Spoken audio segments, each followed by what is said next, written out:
त्रिभुवन कमुनम तमालवर्णम, त्रिभुवन कमुनम तमालवर्णम, रविकर गौरवरम वरम दधाने, कपुरल ककुलाभृतान्नाभ्रम, कपुरल ककुलाभृतान्नाभ्रम, विजय सखे रतिरस्तु मेनवद्या। श्री कृष्ण श्री कृष्ण श्री कृष्ण श्री कृष्ण श्री कृष्ण श्री कृष्ण श्री कृष्ण श्री कृष्ण। युध दुर्गर जो विदुर विमसन कचुल ललित श्रमवारी लंकुतासे,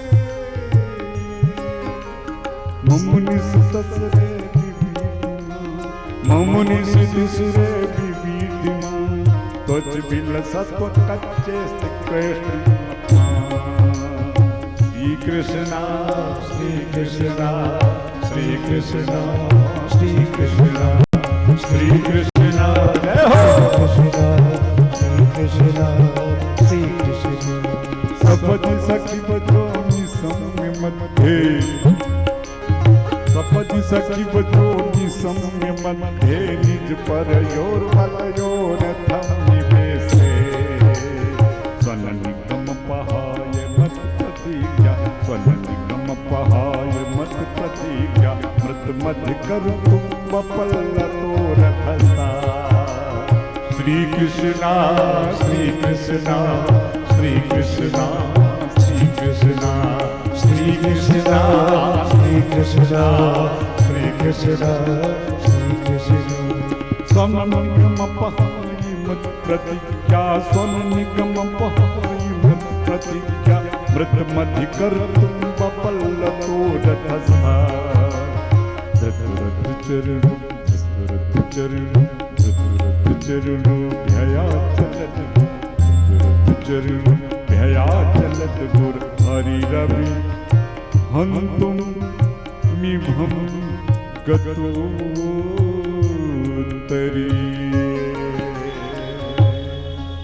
इस तरह एकादशी श्लोक में पुष्पताग्रह छंद के माध्यम से पितामह भगवान की बड़ी सुंदर स्तुति करते हैं, लेकिन इस स्तुति में बड़ा सुंदर भाव पितामह ने प्रस्तुत किया। पितामह कहते हैं केशव, इस देह यात्रा को संपन्न करने के पहले एक मेरी छोटी सी इच्छा है। कन्हैया ने कहा तो बताओ दादाजी। कहा केशव, मेरी एक बेटी है, उस बेटी का विवाह भी मैं अपने जाने से पहले संपन्न कर देना चाहता हूं। कन्हैया ने कहा पितामह, विवाह तो आपका ही नहीं हुआ है, तो आपकी बेटी कहां से आ गई? तो पितामह ने कहा केशव, मेरी बेटी कोई और नहीं, ये इतमति, ये जो मेरी मति है ना, इसी को मैंने अपनी बेटी मान लिया है। इतमति रूप, ये जो मेरी मति है ना, यही मेरी बेटी है। कन्हैया ने कहा तो पितामह, आज तक आपको अपने बेटी के योग्य कोई वर नहीं मिला था क्या? इतनी पढ़ी लिखी आपकी बेटी है क्या कि जो आज तक इसके वर की तलाश में आप रहे और कोई मिला ही नहीं? तब पितामह कहते हैं केशव, सही कहते हो, ये जो मेरी मति रूप बेटी है ना, इतमति रूप कल्पिता वितृष्णा, इस मेरी मति में किसी प्रकार की कोई तृष्णा नहीं है।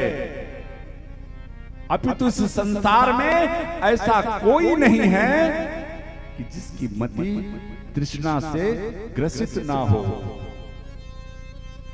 कोई लोकेशना से ग्रसित है, तो कोई विदेशना से ग्रसित है, तो कोई पुत्रेशना से ग्रसित है। इस संसार में ऐसी मति किसी की है ही नहीं कि जो निर्मल हो। गोस्वामी जी भी इस बात को कहते हैं कि सुत बीती लोक ईसी नाती, सुत पीत लोक ईस नाती, सुत पीत लोक ईस नाती, सुत पीत लोक ईस नाती, सुत पीत लोक ईस नाती, यही के मति इन कृत न मदीनी, यही के मति इन कृत देखो इस संसार में ऐसा कोई नहीं है जिसकी मति में किसी प्रकार की तृष्णा ना हो, लेकिन ये जो मेरी मति है ना, इत मत रूप कल्पिता वितृष्णा। और आज जब आपको मैंने अपने सामने देखा तो मुझे लगा कि मेरे इस मति रूपी बेटी का पति तो मेरे सामने खड़ा है। प्रभु, इस मेरी मति को आप स्वीकार करें।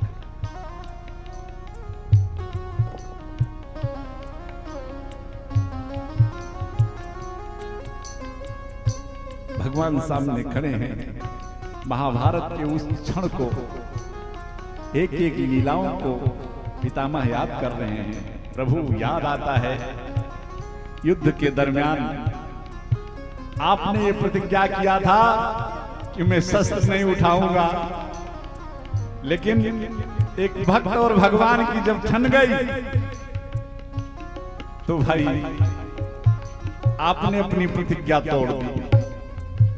और जब रथ के पहिए को लेकर के मेरी तरफ दौड़े तो मुझे लगा कि ये वन का राजा सिंह मेरे ऊपर प्रहार करने जा रहा है। एक एक क्षण को याद कर रहे हैं पितामह। भगवान जब पितामह को रथ का पहिया लेकर के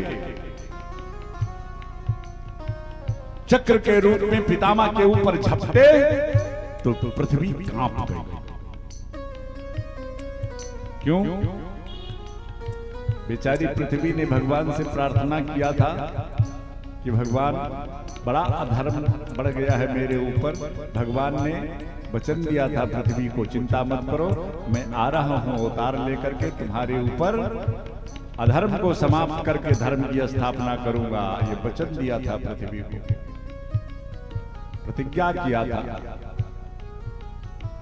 भगवान जब पितामह के ऊपर झपटे तो पृथ्वी ने सोचा हमसे प्रतिज्ञा तो वर्षों पहले किया था, अभी 7 दिन पहले इन्होंने प्रतिज्ञा किया था कि इस युद्ध में मैं शस्त्र नहीं उठाऊंगा, और 7 दिन के पहले वाली प्रतिज्ञा जब ये भूल गए तो हमारे प्रतिज्ञा का क्या होगा।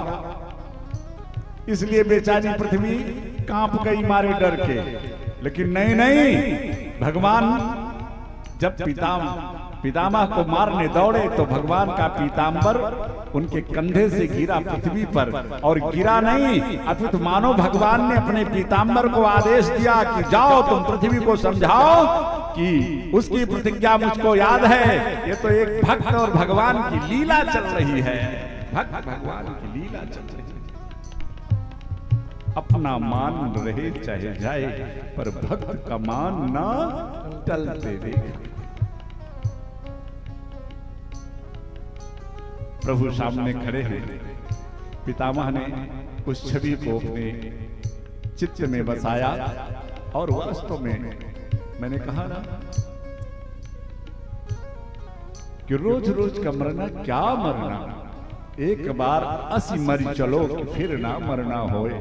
और ऐसा तभी संभव है जब देहांत काले तुम सामने हो, मुरली बजाते तन को लुभाते।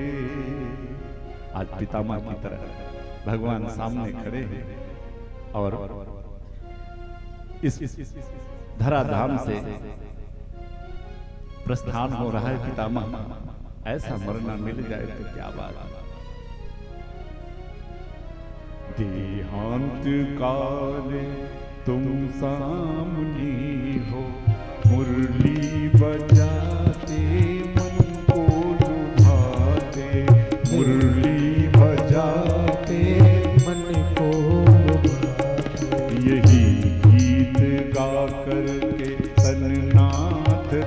त्यागूं यही गीत धन्यनाथ त्यागूं। श्री कृष्ण गोविंद यही गीत गा करके धन्यनाथ त्यागूं गोविंद दामोदर माधवे गोविंद दामोदर माधवे। देहांत काले तुम सामने हो मुरली बजाते मन को लुभाते यही गीत गा करके तन्नाथ त्यागूं यही गीत गा करके तन्नाथ त्यागूं गोविंद दामोदर माधवे गोविंद दामोदर माधवे। श्री कृष्ण गोविंद हरे मुरारे हे नाथ नारायण वासुदेवा श्री कृष्ण गोविंद हरे मुरारे नारायण वासुदेव। सभी गाइए खूब भाव से खूब प्रेम से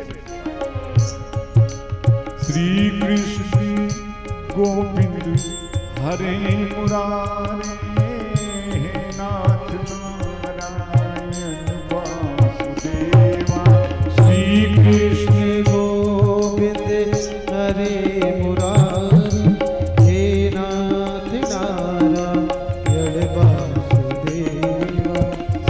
कृष्ण गोविंद हरे मुरारे हे नाथ नारायण वासुदेवा श्री कृष्ण गोविंद हरे मुरारे हे नाथ नारायण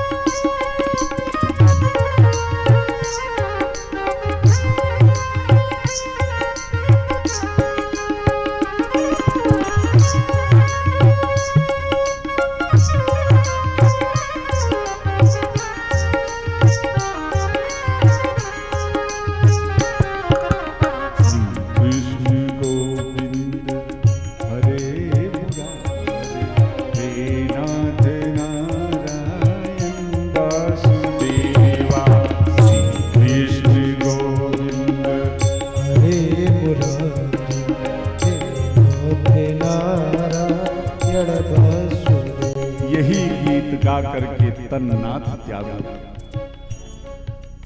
भगवान की छवि को अपने हृदय में बसा करके पितामह ने इस पृथ्वी से महाप्रयाण किया। भगवान ने पितामह का अंतिम संस्कार करवाया पांडवों के द्वारा और फिर अगले दिन महाराज युधिष्ठिर ने अपने समस्त भाइयों से समस्त हस्तिनापुर वासियों से निवेदन किया कि भाई हमारे श्याम सुंदर महीनों से हस्तिनापुर में रुके हुए हैं और उधर द्वारिकावासी हमारे कन्हैया की प्रतीक्षा कर रहे होंगे। इनके माता पिता भी इनके लिए व्याकुल होंगे। तो अब हमें अपने स्वार्थ में इनको अपने पास रोकना उचित नहीं है। आज भगवान ने पुनः द्वारिका के लिए प्रस्थान किया। द्वारिकावासियों ने सुना कि मेरे श्याम मेरा कृष्ण आ रहा है। सारे द्वारिका को खूब सुंदर तरीके से सजाया गया। महाराज बसदेव मैया देव की तो सोने की थाली में आरती सजा करके द्वार पर महल के फाटक पर खड़ी है। भगवान द्वारिका पहुंच करके द्वारिका वासियों को नैन सुख देते हुए और जब अपने माता पिता के पास पहुंचे तो चरणों में साष्टांग दंडवत प्रणाम किया। भगवान हो करके और जब प्रणाम कर रहे हैं तो कैसे कर रहे हैं? साष्टांग दंडवत प्रणाम कर रहे हैं। प्रणाम करने से हमें मिलता क्या है? शास्त्रों में लिखा है कि प्रणाम करने से 4 चीजें हमें बड़ी सहजता से प्राप्त हो जाती हैं। क्या क्या? अभिवादनशील से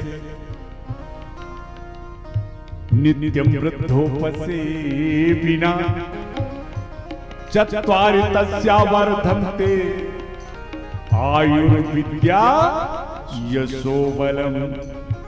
किसी को, अपने से वयोवृद्ध को, संत को, भगवान को प्रणाम करते हैं तो 4 चीजें हमें बड़े सहजता से प्राप्त हो जाती हैं। आयु, विद्या, यश और बल। लेकिन ये प्रणाम करने से मिलता है। टाटा बाय बाय हाय हाय करने से ये चीजें नहीं मिलने वाली। शास्त्रों में प्रणाम करने की सबसे उत्तम विधि, जो शरीर के 8 अंग धरती से स्पर्श हो जाएं, साष्टांग दंडवत से कहते हैं। दंडे की तरह पढ़ करके प्रणाम करना। चलो ठीक है, कोट पैंट गंदा होने का डर हो तो थोड़ा सा छूट दे दिया गोस्वामी तुलसीदास जी ने। चलो ऐसा ना करो तो कीन प्रणाम चरण धरि माथा। अरे भाई, घुटने के बल बैठ करके और अपने मस्तक को चरणों पे रख करके ही प्रणाम कर लो तो भी मान लिया जाएगा। लोगों ने कहा महाराज आने वाले समय में गठिया बाई के बड़ा भयंकर रोग हो जाएगा, बड़ी दिक्कत होगी। तो गोस्वामी तुलसीदास जी ने फिर सुधार कर दिया।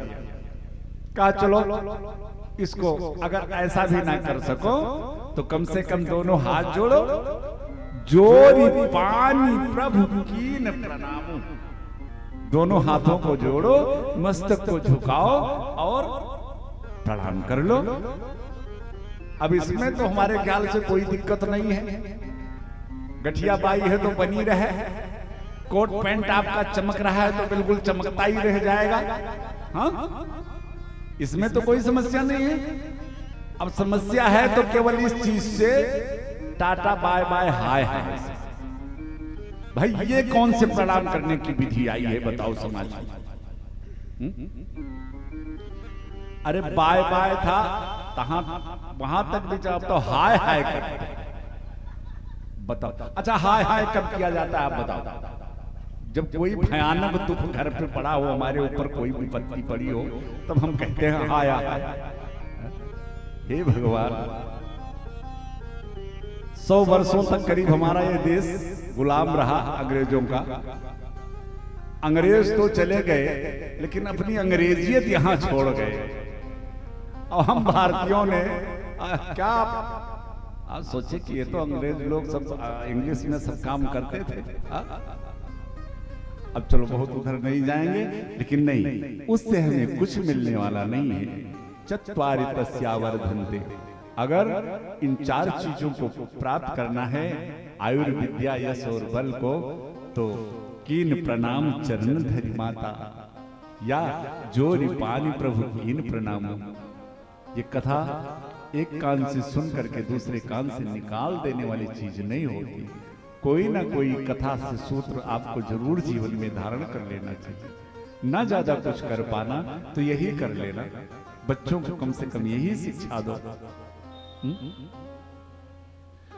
पहले माता पिता हुआ करते थे, अम्मा पापा बोलते थे, हाँ कितना मिठास होता था। फिर वो माता पिता मम्मी पापा में बदल गए। अब अगर कोई बच्चा कहीं से सुंदर संस्कार मिल जाए और कहीं मॉडर्न युग की मम्मी है अब वो बच्चा कहीं कथा में सुना किसी विद्वान से कि नहीं, मम्मी को माता जी बोलना चाहिए, और अगर वो बच्चा बोले भी तो मैंने ऐसे भी घरों में देखा है, हाँ अम्मा बोल रहा है, मम्मी बोलो, अब मम्मी भी नहीं, अब तो मॉम बोलता हूं, मॉम, मॉम,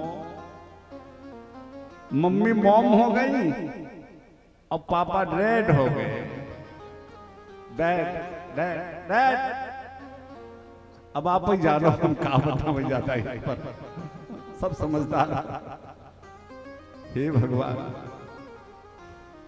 काहे उदास हो बच्चा, काऊ कही। इनको एक घटना याद आ गई बहन जी, सच बताऊं, अभी दिल्ली में एक कार्यक्रम चल रहा था, तो वो जैसे मैंने कहा था ना, मॉडर्न युग की मम्मी थी, उम्र उनकी लगभग रही होगी 60 वर्ष के आसपास तो रही होगी ना, और इन्होंने उनको बोल दिया, माता जी कुछ पूछ रहे थे कि माता जी ये कहाँ से बटन, कुछ मोटर या क्या चलाना था, वो इनके ऊपर बिगड़ गई, तुमको मैं माता जी दिखती हूँ। और भैया आप विश्वास करो, मेरे पास इसका उलाहना गया, मैंने इनको बुलाया, भैया क्या हुआ, कहा कि हाँ गुरुजी ऐसा सब। मैंने कहा कि माता जी वो मोटर कहाँ से चलेगी, तो उनको बुलाया मैंने, हमने कहा आपको तकलीफ का, कहा महाराज जी बताओ अभी हमको माता जी के, अरे भाभी बोलना चाहिए था इनको। हमने कहा बच्चा काट लो 6 दिन किसी तरह से, अब काव आवेंगे फिर यहाँ। तो इतना परिवर्तन हो गया है समाज। कीन प्रणाम चरण धरि माता, साष्टांग दंडवत प्रणाम करते हैं मेरे भगवान हो करके, और अपने माता पिता के चरणों में साष्टांग दंडवत प्रणाम कर रहे हैं प्रभु। श्री सूत जी महाराज से सौनक जी महाराज हाथ जोड़ करके कहते हैं, प्रभु बड़ी प्यारी सुंदर कथा तो आपने सुनाई, लेकिन बताओ महाराज परीक्षित का क्या हुआ, क्योंकि सूत जी महाराज तो परीक्षित जन्म सुना रहे थे ना। तब श्री सूत जी महाराज जी को होश आया, ओहो ऋषियों, समय आया तो देवी उत्तरा के गर्भ में भगवान की कृपा से वो बालक बिल्कुल सुरक्षित रहा, और समय पर उस बालक का जन्म हुआ। और जब उस बालक का जन्म हुआ तो कन्हैया हमारे पुनः द्वारिका से तमाम सारा भेंट लेकर के महाराज परीक्षित के लिए, रिश्ते में है ना, हस्तिनापुर गए, फिर द्वारिका गए, तो अर्जुन भी साथ चले गए। समय बीता, लगभग परीक्षित महाराज जब 5 वर्ष के हो गए, तो अर्जुन काफी दिनों से द्वारिका में थे। एक दिन युधिष्ठिर महाराज भीम को बुलाए, कहा भीम आजकल मैं देख रहा हूं कि बहुत सारे अपशकुन दिखाई पड़ने लगे, मन भयभीत रहता है। द्वारिका में हमारे भगवान श्री कृष्ण सकुशल से हैं, उनका परिवार सकुशल है। अर्जुन को वर्षों बीत गया है द्वारिका गए, और वो तो द्वारिका चला जाता है, कन्हैया मिल जाते हैं उसको, तो हम सभी को भूल ही जाता है।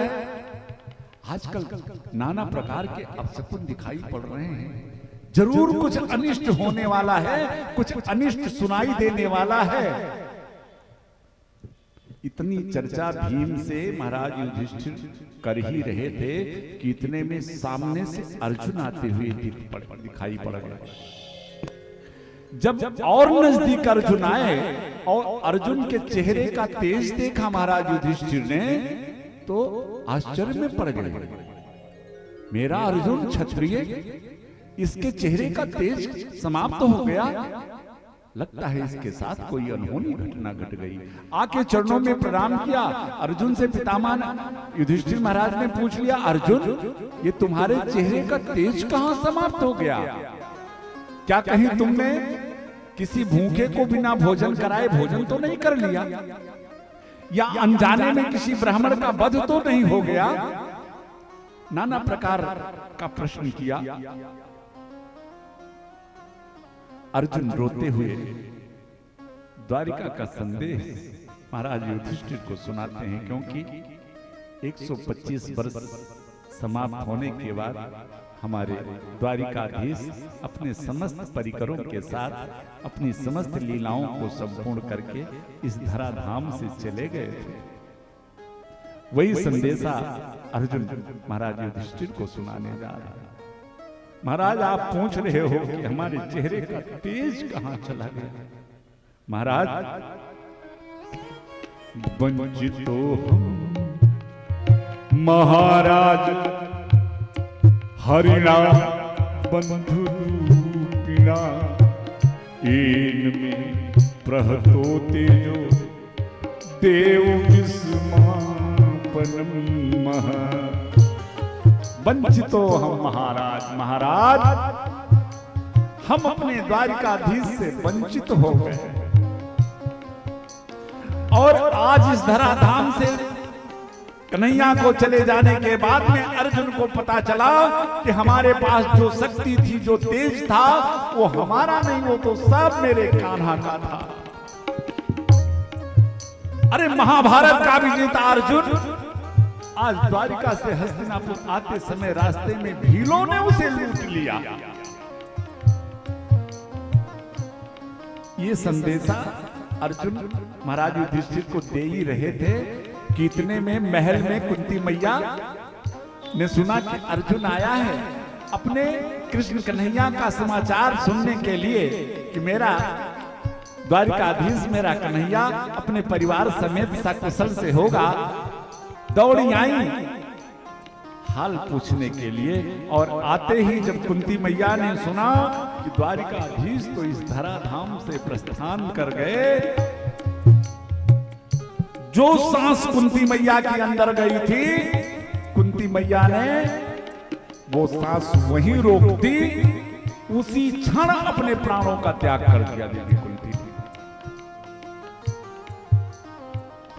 दो प्रेमी भगवान के बड़े अलबेले हुए हैं जिनसे भगवान का वियोग नहीं सहा गया। त्रेता में महाराज दशरथ और द्वापर में मैया कुंती। अरे महाराज दशरथ तो फिर भी 3 दिन जीवित रहे इस आस में कि सुमंत जी राम जी को 3 दिन के बाद लेकर लौट आया है। लेकिन माता कुंती ने जैसे सुना कि मेरे कन्हैया इस धराधाम से चले गए, उसी क्षण अपने प्राणों का त्याग कर दिया। महाराज युधिष्ठिर ने भी विचार किया कि अब हम सभी का भी समय आ गया।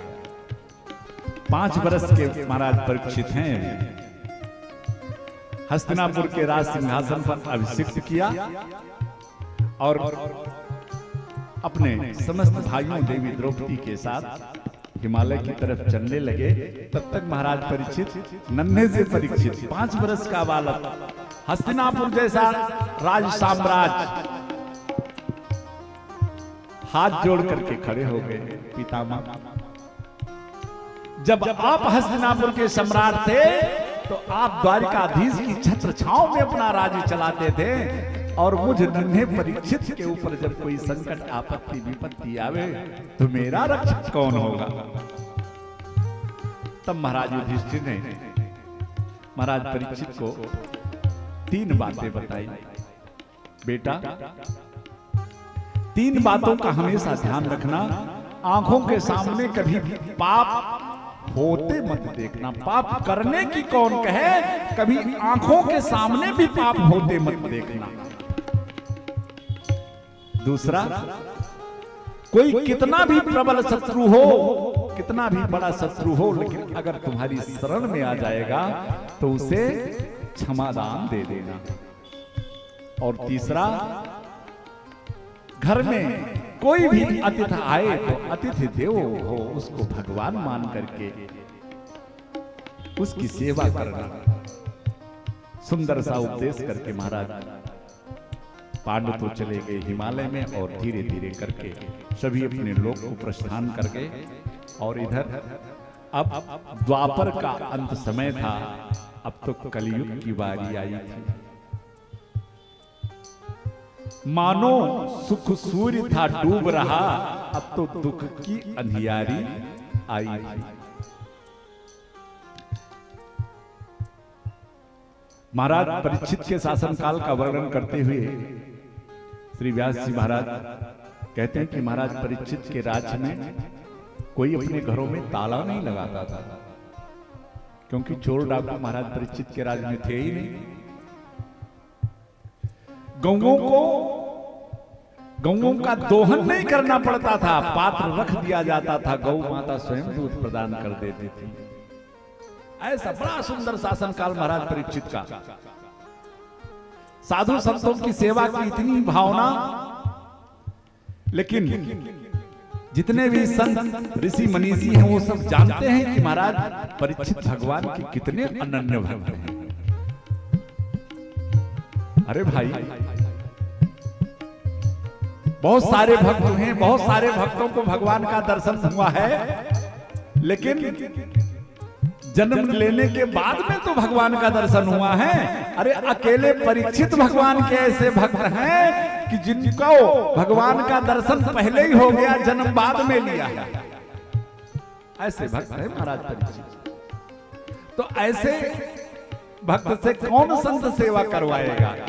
पर सेवा की लालसा हृदय में उठती तो कभी लकड़हारे का वेश बनाते, कभी नाई का रूप बना करके आश्रमों में जाते, जंगलों में जाते, लकड़ियां काट के लाते, संतों की सेवा करते, आश्रम में झाड़ू पोछा कर देते। बड़ा सुंदर शासनकाल चल रहा था। एक दिन महाराज परीक्षित अपने यहाँ अपने राजकोष का निरीक्षण करने गए कि देखें जरा हमारे पूर्व पितामह हमारे लिए कैसी संपत्ति छोड़ करके गए हैं।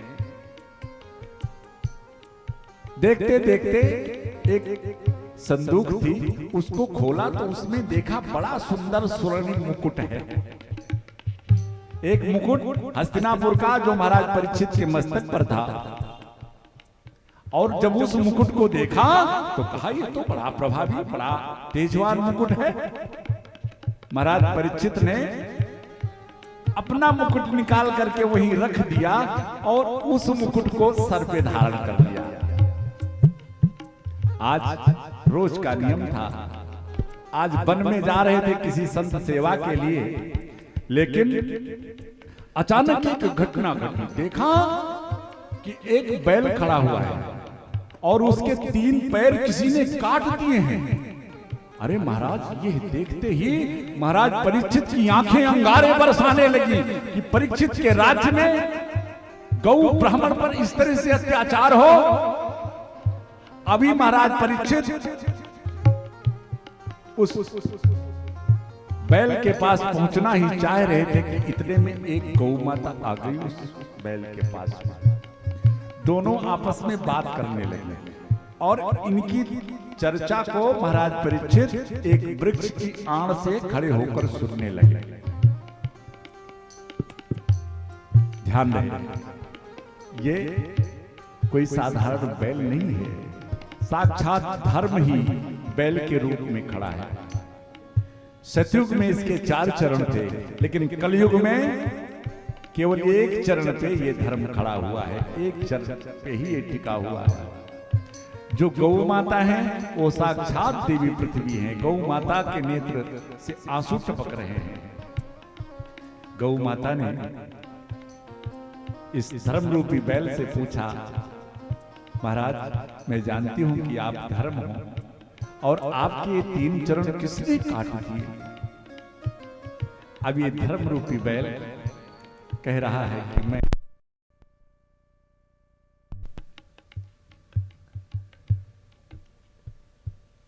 इसका दोष किसको दूं? क्योंकि शास्त्र तो कहते हैं कि काहू न को सुख दुख कर दाता, निज कृत कर्म भोग सब भ्राता। और दूसरी बात, किसी के दोष की चर्चा करने वाले को भी दोष लगता है। गौ माता और इस बैल रूपी धर्म के वार्ता को सुन करके महाराज परीक्षित भी समझ गए कि वो हो, ये साधारण बैल नहीं, ये तो साक्षात धर्म है, और ये साधारण गाय नहीं, ये तो साक्षात देवी पृथ्वी है। अभी ये दोनों चर्चा कर ही रहे थे कि इतने में एक काला कलूटा भयंकर स्वरूप धारण करके और हाथ में नंगी तलवार ले करके, जो एक चरण पे, एक पांव पे जो बैल खड़ा हुआ था, एक भयानक व्यक्ति आकर के उसके उस पांव को भी काटने लगा। महाराज परीक्षित ये कैसे बर्दाश्त करते? महाराज तलवार लेकर के और झपट पड़े उसके ऊपर। इस परीक्षित के राज्य में गौ और ब्राह्मण पर वार करने वाला जीवित नहीं रह सकता।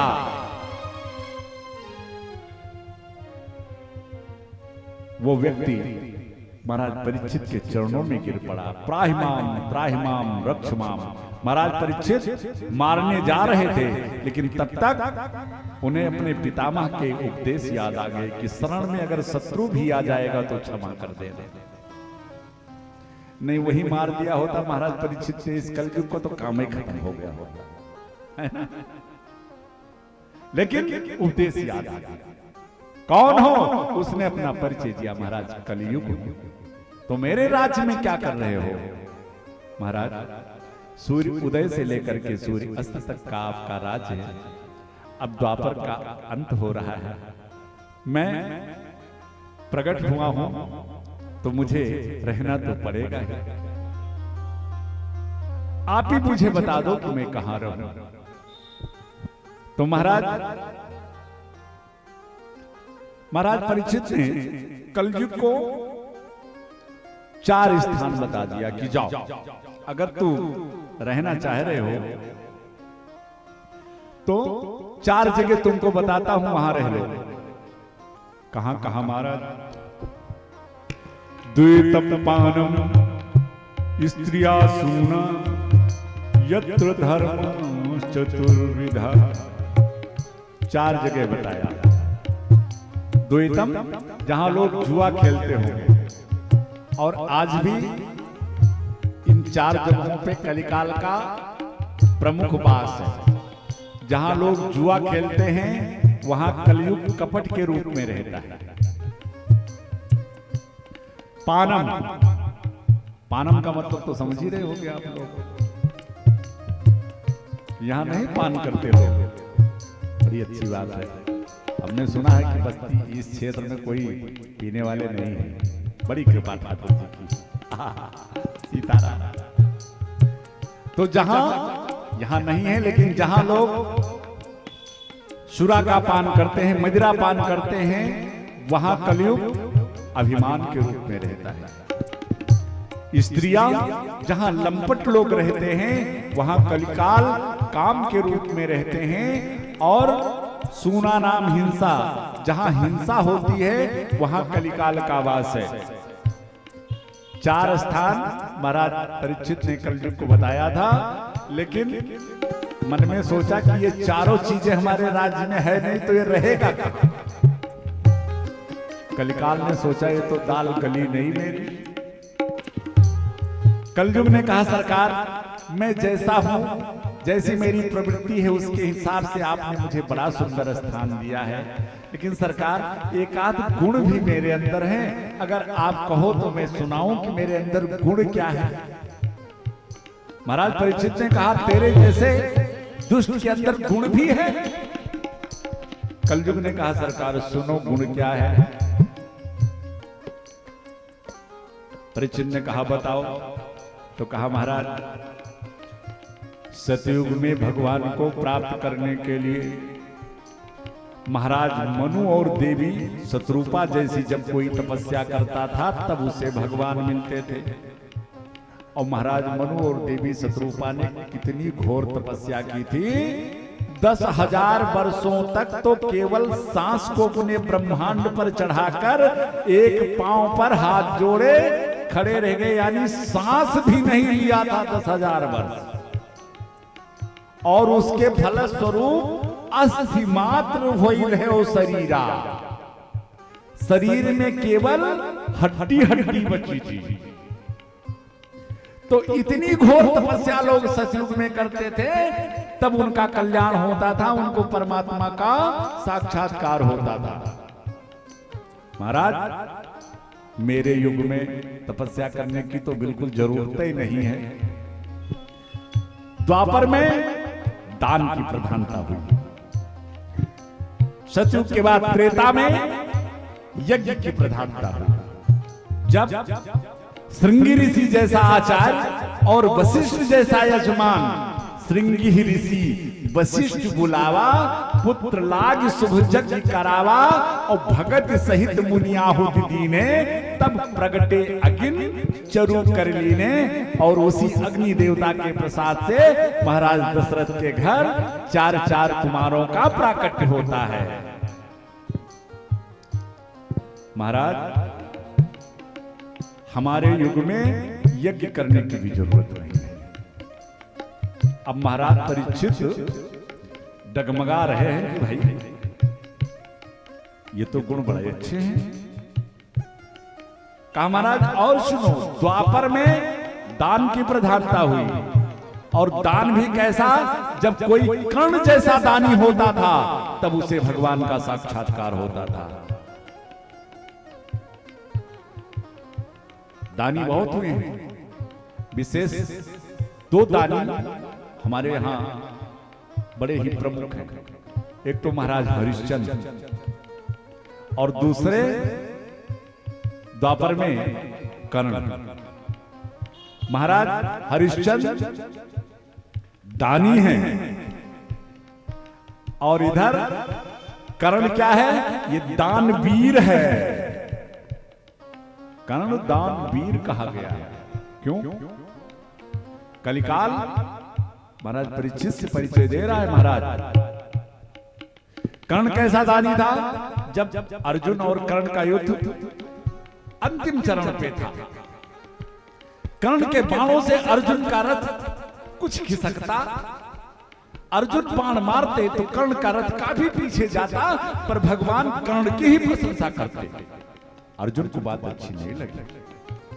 केशव, सारथी मेरे बने हो, प्रशंसा शत्रु की करते हो। भगवान ने कहा क्या बताऊं अर्जुन, कर्ण है ही ऐसा। अर्जुन के द्वारा कर्ण के रोम रोम में बाण भिद गए। मरणासन स्थिति में कर्ण सम्रांगण में गिर गया। अर्जुन कर्ण को मृत समझ करके केशव के साथ अपने शिविर को लौट गए। और वहां पहुंचने के बाद में हमारे कृष्ण कन्हैया ने अर्जुन से कहा, अर्जुन तुम कहते थे कि मैं कर्ण की प्रशंसा क्यों करता था, चलो दिखाता हूं। अर्जुन का भी ब्राह्मण का रूप बना दिया, स्वयं का भी ब्राह्मण का रूप बना लिया। जहां कर्ण अब प्राण निकले कि तब प्राण निकले, हर क्षण प्राण निकले की प्रतीक्षा में था, प्राण निकलने की प्रतीक्षा में था।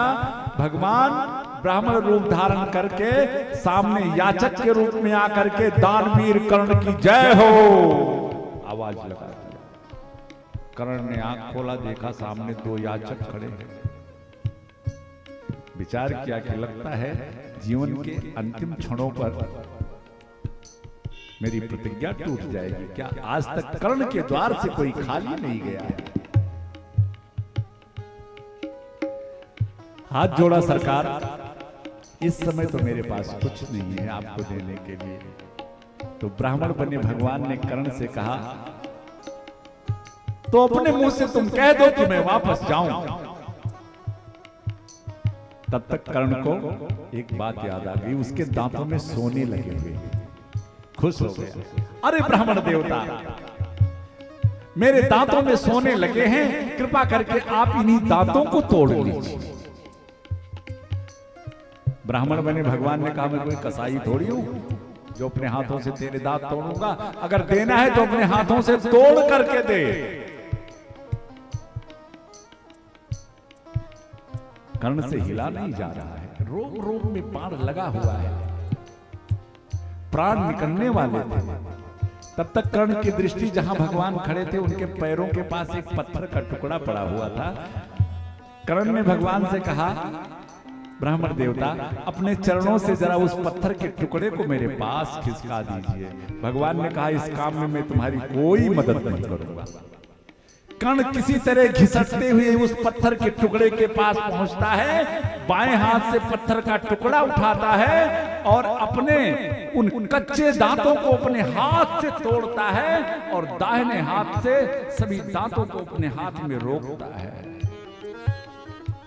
कह देना और सुन लेना तो बहुत आसान है, विचार कीजिए। रोम रोम में बाण पहले से लगा हुआ है, हिला नहीं जा रहा था।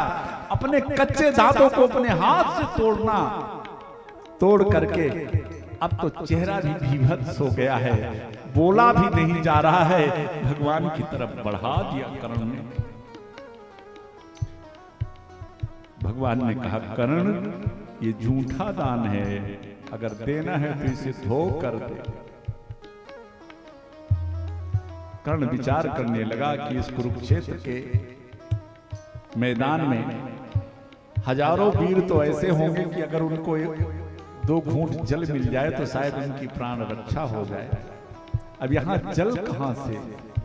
तब तक थोड़ी दूर पर कर्ण को अपनी धनुष दिख गई, बगल में तरकस पड़ा था, घिसट करके धनुष को उठाया, एक हाथ में तो अपने दांतों को ले रखा है, धनुष को पैर के अंगूठे में फंसाया, एक बाण चढ़ा करके धरती की तरफ छोड़ दिया, गंगा की धारा,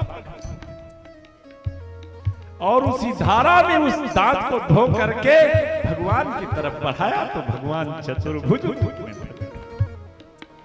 बोलो भगवान की जय।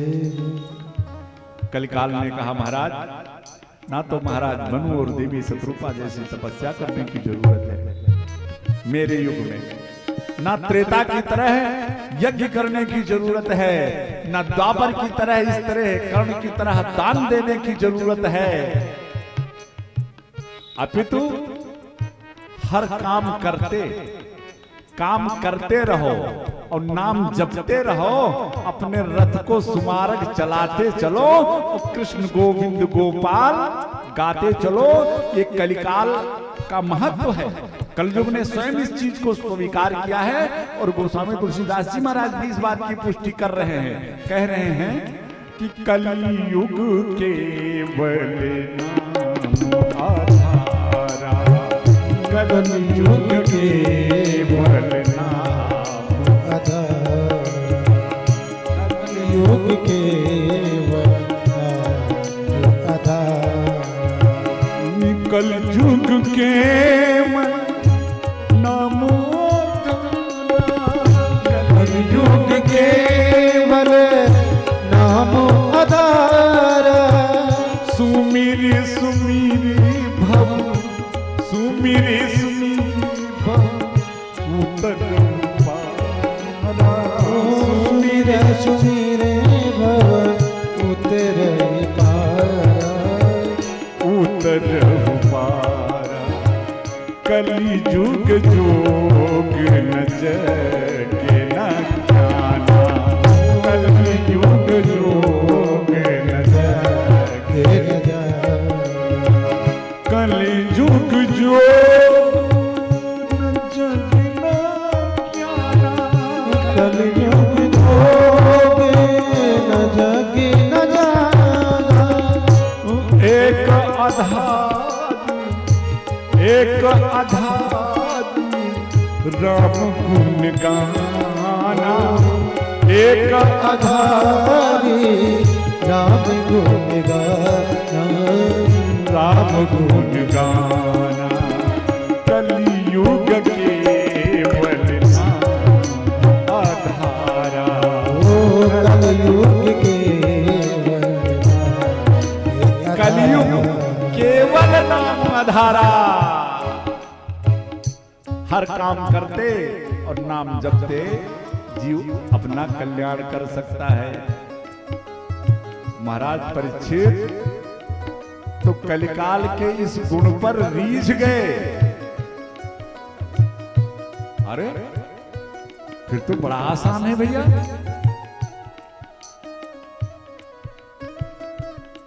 ये विशेषता तो कलयुग की है सो है ही है। एक विशेषता कलयुग की और है, मैं आपको बताऊं।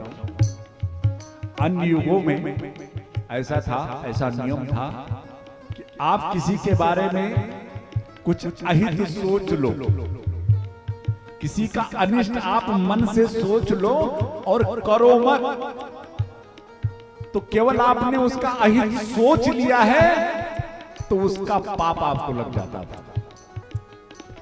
लेकिन कलिकाल में इसका भी छूट मिल गया। कलिकर एक पुनीत प्रतापा, किसी के बारे में अगर आपने गलत सोचा है और किया नहीं है तो उसका पाप नहीं लगेगा। अभी तो अगर किसी के लिए आपने अच्छा सोचा है और कर भी नहीं पाए तो पुण्य जरूर आपको उसका मिल जाएगा। मानस पुण्य होए नहीं पाप। और जब इतना गुण कलिकाल ने बताया तो महाराज परीक्षित रीझ गए। अरे भाई कलिकाल, तेरे अंदर ये तो बड़ी सुंदर अच्छाई है। बस कलिकाल को अवसर मिल गया। कहा सरकार, मैं जैसा काला कलूटा कपटी था वैसा तो आपने स्थान दिया, तो एक आध बढ़िया स्थान कोई रहने का दे देते हमारे गुण के हिसाब से। अरे कोई आने जाने वाला बढ़िया, कोई नात रिश्तेदार आए बढ़िया, एक गेस्ट रूम बढ़िया। बस महाराज परीक्षित रीझे हुए थे, सो सोना और बोल दिया कलिकाल को कि जा तू सोने में भी रह ले। अवसर मिल गया। जैसे सोने का नाम लिया परीक्षित ने, महाराज सूक्ष्म रूप से कलिकाल महाराज परीक्षित के सर पे जो स्वर्ण मुकुट था जा करके उसमें समाहित हो गया। यहां एक प्रश्न उठता है कि गीता में भगवान स्वयं ये घोषणा करते हैं कि धातुओं में सोना मैं हूं। अब जब धातुओं में सोना मैं हूं तो जब सोने में भगवान है तो सोने में कलयुग कैसे चला गया? तो संतों ने इसका निराकरण किया। नहीं नहीं, जो शुद्ध सात्विक रूप से कमाया हुआ स्वर्ण है उसमें तो भगवान का वास है, लेकिन जो अनीति से, कपट से, बेईमानी से कमाया हुआ स्वर्ण है उसमें कलयुग का वास होगा। अब फिर प्रश्न उठा कि महाराज परीक्षित के सर पे जो मुकुट था, अगर हस्तिनापुर का मूल मुकुट जो रोज महाराज परीक्षित धारण करते थे, अगर उस मुकुट को धारण करके गए होते तो कलिकाल की एक ना गलती। लेकिन मैंने बताया था ना, राजकोष का निरीक्षण करते करते राजकोष में एक स्वर्ण मुकुट देखा और वो मुकुट जरासंध का था। जब जरासंध को भीम ने मारा और मार के जब चलने लगे तो उसका स्वर्णिम मुकुट उठाया। युधिष्ठिर महाराज ने टोका, भीम क्या कर रहे हो? ये हिंसा से कमाया हुआ स्वर्ण है, ये राज्य में ले चलना ठीक नहीं है। महाराज भीम ने कहा, महाराज इसको प्रयोग में नहीं लाएंगे, इसको तो रख देंगे राजकोष में कि हमारे आने वाले वंशज ये देखेंगे कि मैंने जरासंध जैसे प्रतापी राजा को मारा था। भीम को बड़ा समझाया महाराज युधिष्ठिर ने, लेकिन देखिए हिंसा से कमाया हुआ धन आज महाराज परीक्षित के सर पे वही राजमुकुट। और कलिकाल का प्रवेश होते ही राजा घोड़े से निकले। अचानक जंगल में प्यास लगी। एक समीक ऋषि का आश्रम था। जो राजा वेश बदल करके संतों की सेवा के लिए जाता था, आज सीधा घोड़े से आश्रम के अंदर प्रवेश कर गया। आश्रम खाली था। समीक ऋषि कुटिया के अंदर समाधि में बैठे हुए थे। आवाज दिया, है कोई मुझे प्यास लगी है, पानी पिलाए? महात्मा समाधि में बैठे, कौन आया कौन गया कुछ पता नहीं। महाराज परीक्षित घोड़े से उतरे, कुटिया के अंदर गए। समीक ऋषि को समाधि में देखा तो महाराज परीक्षित को लगा कि ये मुझको देख करके इसने अपने नेत्र बंद कर लिए कि राजा आया है, इसका सम्मान करना पड़ेगा। ये झूठी समाधि लगा करके बैठ गया। लाओ देखूं जरा, परीक्षण करूं कि ये समाधि इसकी असली है कि नकली। सो बगल में एक मरा हुआ सांप पड़ा हुआ था। महाराज परीक्षित ने अपने धनुष की कोटी से उस सांप को उठाया और समीक ऋषि के गले में लपेट दिया। परमात्मा असली, समाधि असली, कुछ पता ही नहीं। महाराज परीक्षित चले गए अपने राजमहल को। एक बड़ा सुंदर संदेश इस कथा से हम सभी को मिलता है। साधु को पहचानने के लिए, संत को पहचानने के लिए अपनी दृष्टि बहुत पैनी होनी चाहिए। अगर किसी नकली महात्मा को आपने असली मान लिया तो विनाश हो जाएगा। किसी नकली महात्मा को अगर असली मान लिया तो पतन हो जाएगा, पक्का है। रामायण में कथा आती नहीं, महाराज भानु प्रताप की, एक नकली महात्मा के चक्कर में पड़ करके सर्वस्व समाप्त कर लिया। किसी नकली महात्मा को अगर असली मान लिया तो विनाश हो जाएगा, और किसी असली महात्मा को अगर नकली मान लिया तो भी पतन हो जाएगा। महात्मा असली, समाधि असली महाराज परीक्षित पहचान नहीं पाए, चले गए महल को।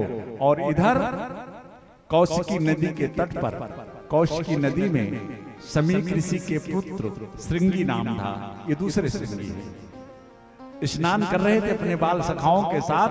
संजोग से कोई बाल सखा आश्रम के अंदर आया, उसने देखा हमारे गुरुदेव भगवान के साथ किसी ने मखौल किया है, उनके गले में मरा हुआ सर्प लपेट दिया है। जाकर के अपने गुरु भाई श्रृंगी से बताया।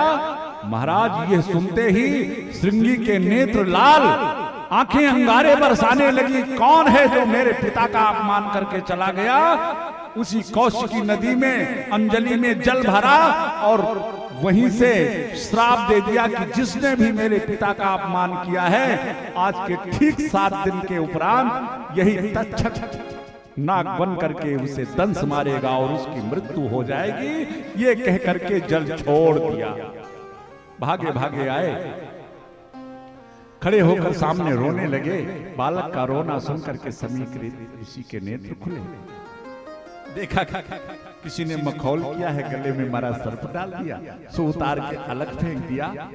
श्रृंगी से पूछा, बेटा कि तुम रो क्यों रहे हो? पिताजी आपका अपमान इस तरह से मुझे बर्दाश्त नहीं हुआ। अरे मैंने तो उस अपमान करने वाले को 7 दिन में मरने का शाप भी दे दिया। और जैसे समीक ऋषि ने ये सुना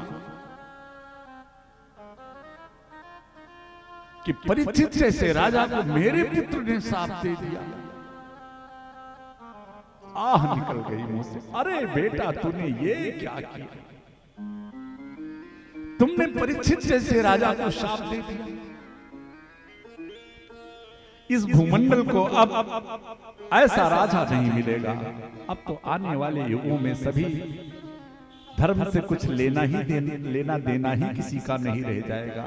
सारे राजा जो होंगे वो तो सब धर्म निरपेक्ष हो जाएंगे, धर्म को मानने वाले ही नहीं रहेंगे। और जब राजा ही धर्म नहीं मानेगा तो प्रजा धर्म कहां से मानेगी? बेटा अगर धर्म समाप्त हो जाएगा तो फिर समाज में वर्ण संकरता फैल जाएगी। और बेटा इस सब का मूल कारण तू बनेगा। नेत्र सजल हो गए। बेटे संत का स्वभाव ये नहीं होता। चिंतित हुए। एक गौरमुख नामक अपने शिष्य को बुलाया, छोटा सा बालक था।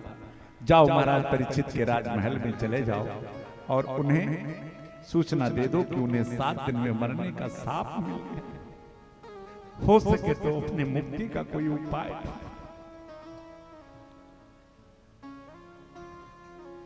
इधर महाराज परीक्षित जब महल को पहुंचे, अपने सर से वो स्वर्ण मुकुट उतार के नीचे रखा।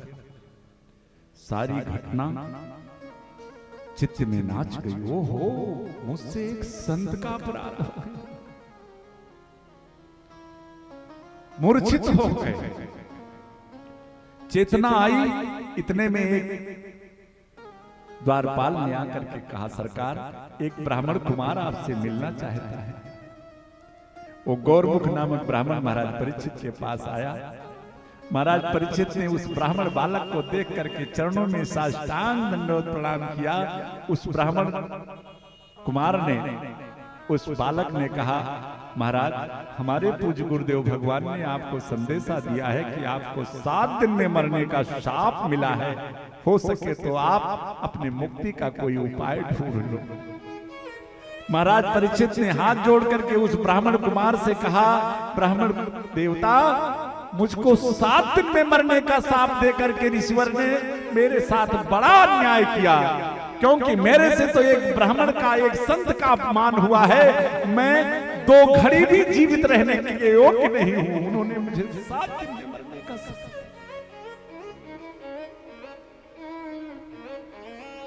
वो ब्राह्मण बालक चला गया। महाराज ने अपनी महारानी को बुलाया, ये संदेशा देना चाहिए। महारानी आई, देवी आओ तुम्हें मैं दुनिया का सबसे आश्चर्य भरी बात बताओ। महाराज क्या? कहा कि देवी आज के ठीक 7 दिन के पहले मेरी मृत्यु नहीं हो सकती। महारानी हंसने लगी, सरकार क्या बात करते हो, ये सांस अंदर गई है, बाहर आएगी कि नहीं आएगी इसकी तो कोई गारंटी नहीं है, आप कहते हो कि 7 दिन के पहले मेरी मृत्यु नहीं हो सकती। महाराज ने कहा, हाँ देवी, क्योंकि एक संत का श्राप है कि 7 दिन के बाद मुझे मृत्यु मिलेगी। अपने बेटे जन्मेजय को राजसत्ता, राज सिंहासन पर बिठाया और स्वयं अकेले गंगा तट पर चल दिए। गंगा में स्नान किया और गंगा तट पर बैठ गए, विचार करने लगे कि क्या करना चाहिए। और यह समाचार पूरे भूमंडल पर फैल गया कि महाराज परीक्षित को 7 दिन में मरने का शाप मिल गया। महाराज लगभग 25,000 ऋषियों का समुदाय गंगा तट पर एकत्रित हो गया और उसमें कोई छोटे मोटे महात्मा नहीं है। भृगु, वशिष्ठ, चमनस्य, गौतमो, मेधा, तिथिर, देवल, देवरातो, ऐसे ऐसे बड़े बड़े संत। उन संतों को देखकर महाराज परीक्षित बड़े हर्षित होते हैं, उनके चरणों में बार बार लेटकर प्रणाम करते हैं। ऋषियों ने कहा, महाराज आपको हम संतों की तरफ से शाप मिला, ये बड़ा अन्याय हुआ। महाराज परीक्षित ने हंसते हुए उन ऋषियों से कहा, सरकार कौन कहता है कि मुझे शाप मिला है? कौन कहता है कि मुझे शाप मिला है? ऋषियों ने कहा, महाराज आपको 7 दिन में मरने का शाप, ये शाप नहीं लगता। अरे परीक्षित ने कहा, महाराज जिस शाप से आप जैसे हजारों संतों का मुझको एक साथ दर्शन हो रहा है वो मेरे लिए शाप है। इसकी पुष्टि श्री गोस्वामी तुलसीदास जी भी करते हैं। वास्तव में गिरजा संत समागम समन लाभ कछुमान, गिरजा संत समागम समन लाभ कछुमान। अगर उस शाप के कारण आप जैसे इतने संतों का एक साथ मुझको दर्शन हो रहा है तो वो शाप मेरे लिए शाप नहीं है, फिर तो मेरे लिए वरदान है। संतों ने विचार किया कि महाराज परीक्षित को युक्ति कौन सी बताई जाए, कैसे इनके मुक्ति का क्या कारण किया जाए। कोई कहता है यज्ञ प्रारंभ किया जाए, तो लोगों ने कहा यज्ञ प्रारंभ करने में अब 7 दिन तो इंतजाम में लग जाएगा और 7 दिन का इनके पास समय है। महाराज हजारों ऋषियों का समुदाय बैठा है लेकिन कोई निर्णय नहीं हो पा रहा है कि महाराज परीक्षित के मुक्ति के लिए क्या किया जाए, क्या उपाय किया जाए। इसी क्षण हिमालय की गिरकंदरा में बैठे हमारे कृष्ण के लाडले व्यास नंदन श्री सुखदेव जी महाराज समाधि में बैठे थे। आंख खुल गई और मन ने कहा, चल सुखदेव परीक्षित के पास। तत्रा भवत भगवान व्यास पुत्र यदक्षया गामट मनोनपेक्षा अलक्षलिंगो निज लाभ पुष्टो व्रतश्च बालयनवधूत वेशा। श्री सुखदेव जी महाराज चल पड़े परीक्षित की तरफ। श्री व्यास जी लिख रहे हैं कि परीक्षित के पास कौन जा रहा है? सुखदेव जी? नहीं, सुखदेव जी नहीं जा रहे हैं। फिर कौन जा रहा है? तत्रा भवत भगवान व्यास पुत्र, मानो वो भगवान ही व्यास नंदन सुखदेव बनकर परीक्षित के पास जा रहे हैं। क्यों? क्योंकि भगवान के बड़े प्यारे भक्त हैं परीक्षित। परीक्षित के बाद ऊपर 2 बार संकट आया और दोनों बार एक ब्राह्मण के द्वारा ही संकट उत्पन्न हुआ। जब परीक्षित मात्र उदर में देवी उत्तरा के गर्भ में थे तो अश्वत्थामा नामक ब्राह्मण ने शस्त्र चलाया। तब भगवान देवी उत्तरा के गर्भ में अपने उस भक्त की रक्षा के लिए शस्त्र लेकर के उपस्थित हुए और आज फिर एक ब्राह्मण ने उनके भक्त के ऊपर शस्त्र नहीं अपितु वाणी का बाण चलाया है। तो आज वही भगवान अपने उस भक्त की रक्षा वाणी से ही करने के लिए तत्रा भवत भगवान व्यास पुत्रो, मानो वो भगवान ही व्यास नंदन सुखदेव बनकर के परीक्षित के पास जा रहे हैं। तत्रा भवत भगवान व्यास पुत्रो यदक्षयागामट मनोनपेक्षा अलक्षलिंगो निजलाभ व्रतस्य बालयरवधू द्वेषा। रास्ते में जा रहे थे, दिगंबर अजान बाहु 4 अंगुल की लंगोटी केवल पहन रखी है, जिनके शरीर पर और कोई वस्त्र नहीं है, चौड़ा वक्षस्थल, लंबी भुजाएं, 16 वर्ष की खोड़स वर्षीय श्री सुखदेव जी महाराज जब उस सभा में पहुंचे तो लगा कि जैसे कोई दूसरा सूर्य प्रकट हो गया हो इस भूमंडल पर। अरे लेख तो यहां तक मिलता है भैया कि श्री सुखदेव जी के परबाबा श्री पाराशर जी जब श्री सुखदेव जी को उस सभा में आते हुए देखते हैं तो बड़ी बड़ी जो उनकी जटाएं लपेट रखा था उन्होंने अपनी जटाओं को खोल करके श्री सुखदेव जी के मार्ग में बिछा दिया कि सुखदेव का पांव इस पर पड़ जाएगा तो मेरा कल्याण। ऐसे हैं श्री सुखदेव जी। जितने संत सभी अपने अपने आसन पर विराजमान थे, केवल एक आसन खाली था कि जो परीक्षित के मुक्ति का उपाय बताएगा वो इस आसन का अधिकारी होगा। वही एक आसन खाली था। श्री सुखदेव जी महाराज गए, बस उसी आसन पर जम गए। अरे संतों ने महाराज परीक्षित से कहा, महाराज जाओ चरणों में प्रणाम करो और अपने मुक्ति का उपाय पूछ लो। ऐसे संत ज्यादा देर एक जगह ठहरते नहीं। गोदोहन काल से ज्यादा कोई संत किसी द्वार पर कहीं ठहरता नहीं है। और फिर सुखदेव जी जैसा तुरंत महाराज परीक्षित ने जाकर के चरणों में प्रणाम किया और हाथ जोड़ करके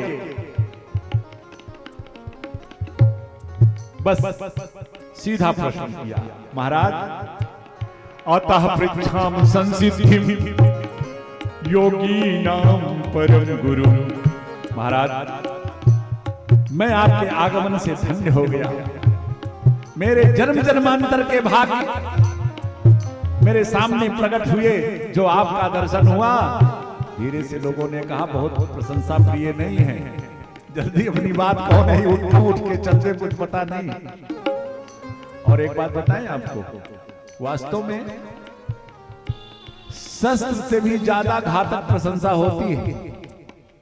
जिसको आप शस्त्र से न मार सको तो वो प्रशंसा से अपने आप मर जाता है। अब ये कैसे, ये आपको कल बताऊंगा। इधर श्री सुखदेव जी महाराज से महाराज परीक्षित हाथ जोड़ करके प्रश्न करते हैं, सरकार अतः पृच्छामि संसिद्धिं योगीनां परम गुरु। अतः पृच्छामि संसिद्धिं योगीनां परम गुरु। पुरुषस्य यत् कार्य म्रियमाणस्य सर्वथा, म्रियमाणसी सर्वथा। महाराज एक ही प्रश्न है, जल्दी मरने वाले को करना क्या चाहिए? सीधा प्रश्न। और जैसे महाराज परीक्षित ने यह प्रश्न किया, ठीक उसी प्रकार श्री सुखदेव जी ने उत्तर भी दे दिया। म्रियमाणस्य सर्वथा, महाराज जल्दी मरने वाले को क्या करना चाहिए?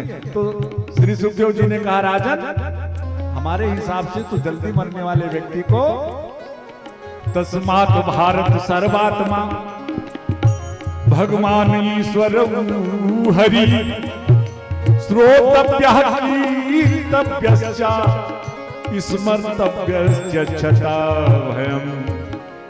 महाराज जल्दी मरने वाले व्यक्ति को तो बस एक ही काम करना चाहिए, जितना ज्यादा से ज्यादा हो सके भगवान की कीर्ति को, भगवान की लीला को, भगवान के गुणानुवाद को श्रवण करना चाहिए, सुनना चाहिए। और कदाचित सुनने का अवसर ना मिले तो अस्मर्तव्यश्च छठा भयम्, जो भगवान की कीर्ति को सुन रखा है, जिन लीलाओं को सुन रखा है, उसका स्मरण करता है। परीक्षित, और एक बात और मैं बताऊं, ये 7 दिन में मरने वाले केवल परीक्षित महाराज अकेले थोड़ी हैं। इस सारे संसार में प्रत्येक जीव, प्रत्येक प्राणी, हर किसी को तो इसी 7 दिन में ही मरना है। रविवार, सोमवार, मंगलवार, बुधवार, बृहस्पति, शनि, फिर रवि। इसी 7 दिन के अंदर तो सबको मरना है। जल्दी मरने वाले महाराज अकेले परीक्षित थोड़ी। ये तो एक हम सभी के लिए संदेश दिया है। ये कथा ये कह रही है कि अकेले परीक्षित नहीं मरने वाले हैं 7 दिन में, हम सभी को भी 7 दिन में ही मरना है। तो क्या करना चाहिए महाराज? तो बस यही करना चाहिए कि श्वास श्वास पर कृष्ण भज,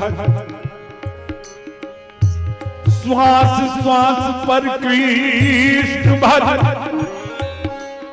ए बेटा, अभी ये चाय थोड़ी देर तक तो, अभी मैं बताऊंगा जब प्रश्न होगा कि श्वास श्वास पर कृष्ण भज, वृथा श्वास जन खोय, ना जानी या श्वास की, कि ना जानी या श्वास की, आवन होय ना होय। इसीलिए प्रत्येक जीव को, सबके लिए ये संदेश है, कर से कर्म करो विधिनाना, कर से कर्म करो विधिनाना, कर से कर्म करो विधिनाना, कर से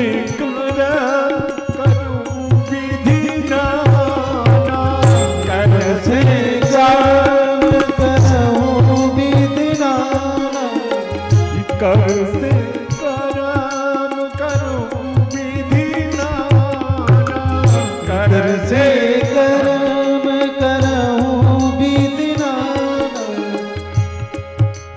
काम करते रहो। हाँ, जैसे ये हंसने की बात नहीं है, गृहस्थों के लिए बड़ा छूट दे रखा है शास्त्रों ने। काम करते रहो। सुबह उठो, झाड़ू लगाने का काम है घर में, है ना? झाड़ू लगाओ, लेकिन जय श्री सीताराम, जय राम, श्री राधे श्री राधे श्री राधे श्री राधे। क्या जा रहा है भाई? अलग से ना आपका कोई समय खर्च हो रहा है, ना आपको ऐसा महसूस हो रहा है कि अलग से मेरी एनर्जी लॉस हो रही है, बल्कि राम नाम से तो एनर्जी और आती है, ताकत और आती है। तो काम करते रहो, लेकिन नाम जपते रहो। कर से करा करूं विधि नाना, कर से कर्म करहूं विधि नाना। लेकिन मन राखो जहाँ कृपा निधाना, मन राखो जहाँ कृपा निधाना। मन राखो जहाँ कृपा निधाना, मन राखो जहाँ कृपा निधाना। बरसे रे धूम धूम के बदले, बरसे रे धूम धूम के बदले, मन राखो जहाँ कृपा निधाना। परीक्षित महाराज ने हाथ जोड़ा, सरकार बड़ी अच्छी बात बताई,